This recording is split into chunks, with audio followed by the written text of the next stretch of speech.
पिछले 5 क्लासों में हमने वर्णमाला को पढ़कर समाप्त कर लिया था और आज की यह क्लास शब्दों की है, शब्दों की बनावट की है।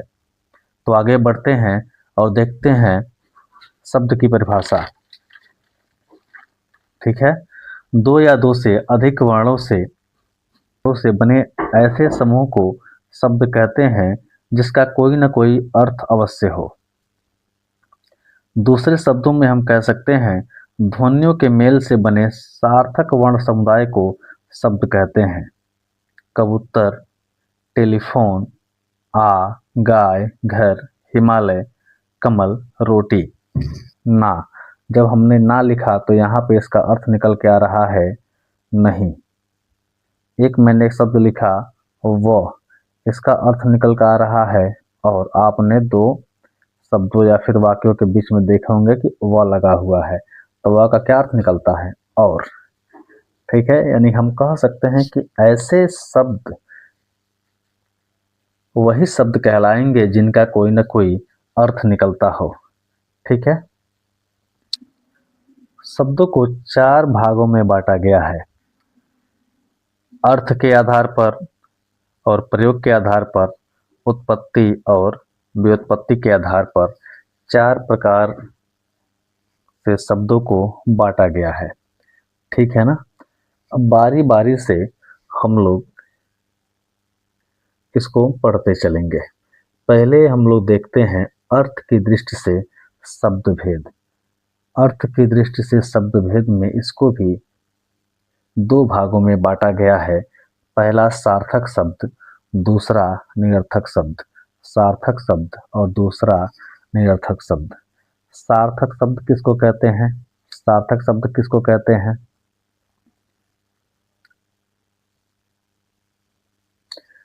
जिस वर्ण समूह का स्पष्ट रूप से कोई अर्थ निकले उसे सार्थक शब्द कहते हैं। तो यहाँ भी हमने देखा कि सार्थक शब्द वही शब्द कहलाएंगे जिनका कोई अर्थ निकल रहा है, जिनका सार्थक अर्थ निकल रहा है। जैसे यहाँ पे एक शब्द है कमल, एक शब्द है खटमल, एक शब्द है रोटी। अब इन शब्दों के पढ़ने के बाद, इन शब्दों को पढ़ने के बाद एक सार्थक अर्थ निकल रहा है। कमल से अर्थ निकल रहा है कि यह फूल है, खटमल से अर्थ निकल रहा है कि यह एक प्रकार का कीड़ा है, और रोटी का अर्थ निकल रहा है कि यह एक प्रकार का भोज्य है, भोजन पदार्थ है। ठीक है ना, भोजन है। चलिए, एक शब्द जैसे होता है, जैसे फूल तो हो ही गया, परमात्मा, सर्वव्यापी।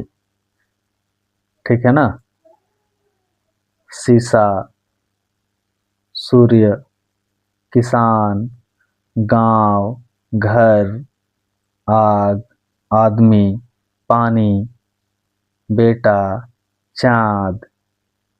ठीक है ना, दुनिया, स्टेशन। ये सारे किसमें आ जाएंगे? सार्थक शब्द में आ जाएंगे। और दूसरा जो होता है वह होता है निरर्थक। निरर्थक शब्द,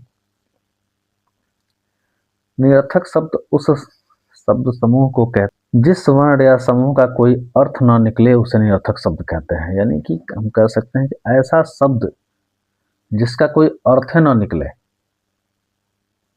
जबकि आदमी उसका अपने बोल चाल में प्रयोग तो करता है मगर कोई उसका अर्थ नहीं है, कोई अर्थ नहीं निकलता।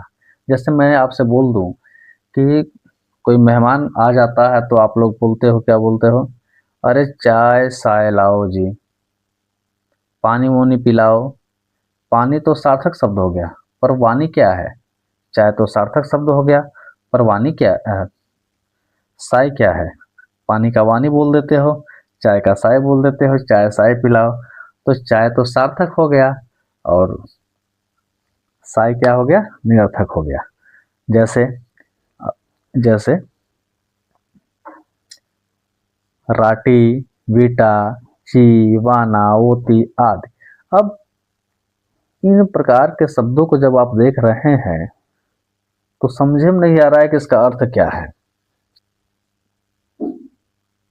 फिर से समझ लीजिए, सार्थक शब्दों के अर्थ होते हैं और निरर्थक शब्दों के अर्थ नहीं होते।